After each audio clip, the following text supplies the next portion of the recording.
Tapos Punggo. Papunta po kami dito sa taniman ng patula. Dito po kami. Dito tayo Punggo.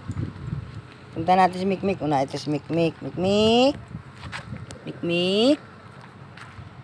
Dito po yung ginagawa namin ng balag ng patula. Ito po ang mga pusti. Ito po ang liit pa po niyang patulang yan. May bunga na Ito po ang mga pusti nung gagawin namin balag. Ito po ang panlagay. Paga pa nga ng patula. Ang liliit pa po ng patula. May bunga na. Ngayon po. Ito po. Dalawang bunga. Lalagyan ko po ng balag. Yan po ang mga pusti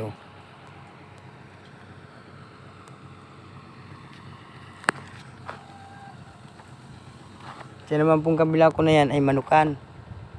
Kabila po ng pisnit. Nasa looban po ng pisnit yan Hanggang dito na lamang po ang aking video. Maraming salamat po. Bye bye.